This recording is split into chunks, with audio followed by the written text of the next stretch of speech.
Flamengo, líder do Brasileirão, vai receber o Vitória, jogo no Maracanã.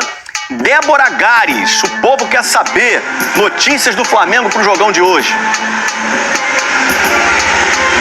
Tudo bom, Escobar? Beleza. Boa tarde pra você, pra todo mundo ligadinho com a gente. Olha, pela primeira vez, o técnico Felipe Luiz vai poder repetir o time, isso desde a final do Carioca. Não vinha sendo possível por conta de suspensão, de lesão e também por conta daquela rotatividade, né, pra poder dar conta de tantas frentes nas quais o Flamengo atua.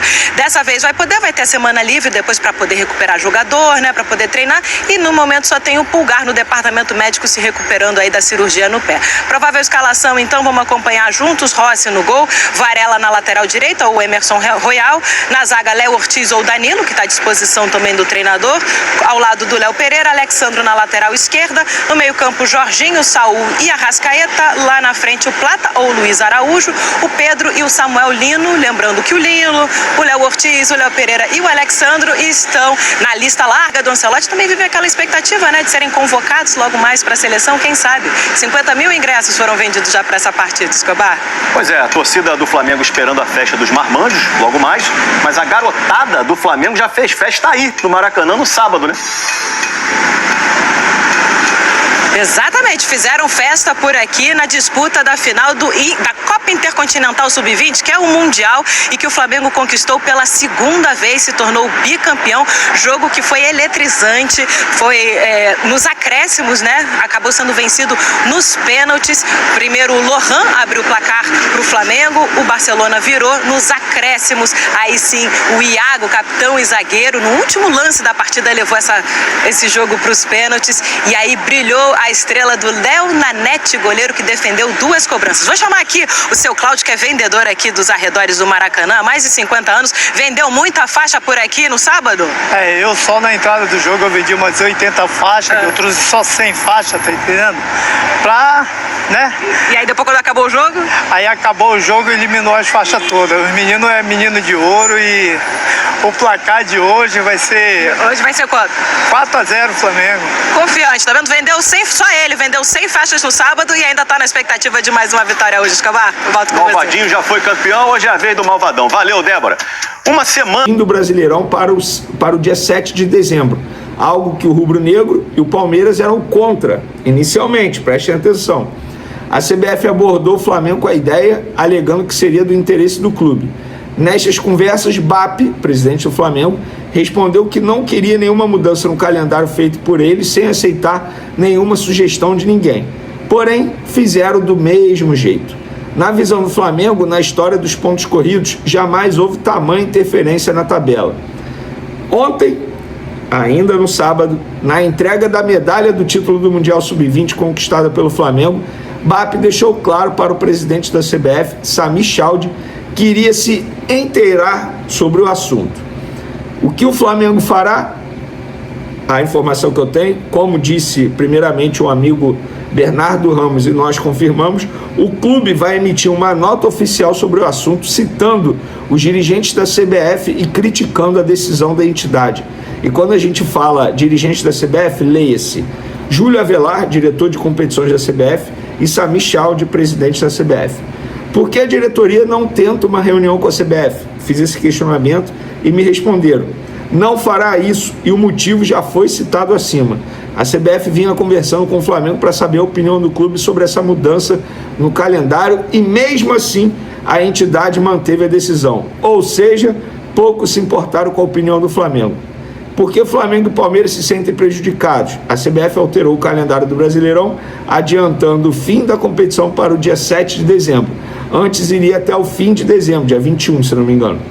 Desta forma, o Flamengo, que teria 6 semanas livres para descansar e treinar, pois está fora da Copa do Brasil, agora só terá 1 semana. E o Fla ainda tem um jogo atrasado contra o Sport. Beleza. O tempo passou, o Palmeiras se manifestou. Pasmem.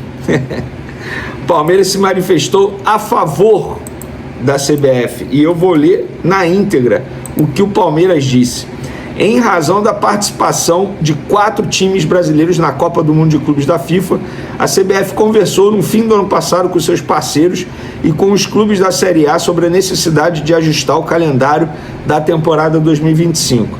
A alternativa encontrada foi interromper o Campeonato Brasileiro entre os meses de junho e julho e agendar para o 21 de dezembro o fim da competição.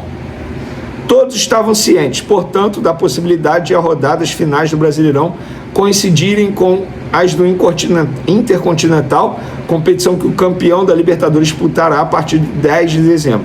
No entanto, como os 3 clubes do país garantidos nas quartas de final da Libertadores não estão mais na luta pelo título da Copa do Brasil, surgiu a oportunidade da CBF ajustar novamente o calendário a fim de evitar um possível conflito entre as datas do Brasileirão e do Intercontinental, bem como o risco de a temporada 2025 se alongar até o início de 2026.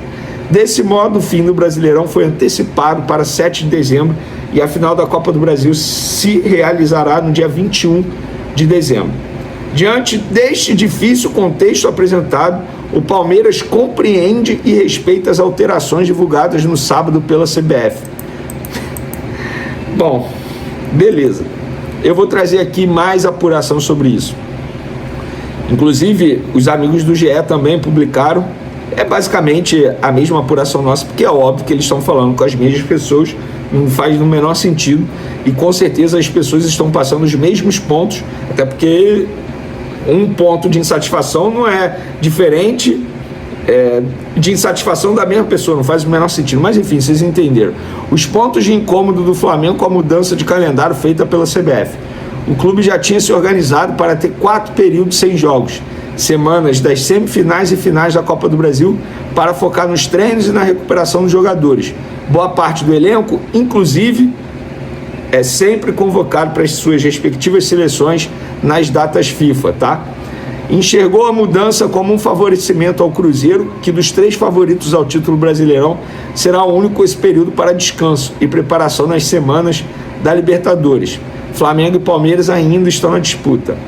A diretoria rubro-negra também se incomodou com uma mudança tão grande, enquanto vê resistência da CBF para pedidos mais simples, como, por exemplo, mexer no horário de um jogo. E é verdade isso, tá? O Flamengo acredita que a CBF errou ao montar o calendário da temporada sem levar em consideração que os últimos 6 campeões da Libertadores foram brasileiros. Ou seja, a probabilidade seria alta de haver uma sobreposição de datas da Copa Intercontinental com o Brasileirão em dezembro. Mas o clube não acha justo mudar as regras no meio da temporada sem que todos os clubes aprovem. É inacreditável, gente. Assim, com todo respeito, de fato, se a gente olhar bem, faz sentido o que a CBF fez.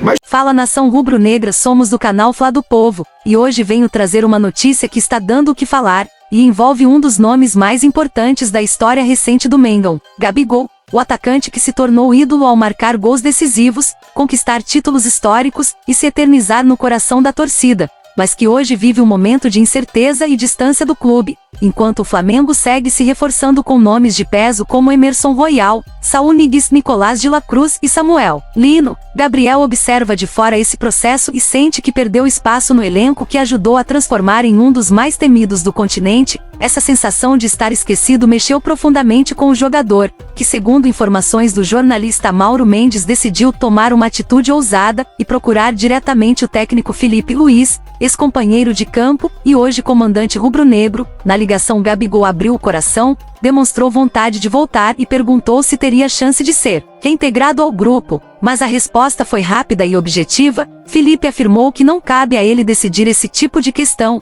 e que qualquer conversa sobre retorno deve ser feita com a diretoria. O tom frio deixou Gabriel abatido, pois esperava uma sinalização diferente, mas deixou claro também que o treinador separa amizade de responsabilidade profissional. Nos bastidores a situação ainda é complicada, a relação entre Gabi e a diretoria sofreu fortes desgastes depois de episódios como a suspensão por doping e atitudes polêmicas que geraram ruídos, e isso faz com que a cúpula rubro-negra seja cautelosa sobre qualquer possibilidade de reintegração. Ainda assim, a torcida não esquece o artilheiro e mantém viva a esperança de sua volta. Basta abrir as redes sociais do clube para ver pedidos, mensagens de apoio e lembranças dos momentos inesquecíveis que ele proporcionou. Enquanto isso, Gabigol segue treinando por conta própria, mantendo o físico e esperando um sinal de que pode voltar a vestir o manto. O Flamengo, por sua vez, segue em busca de conquistas, montando um elenco cada vez mais estrelado e focado em resultados, o que torna a questão do atacante mais política do que técnica.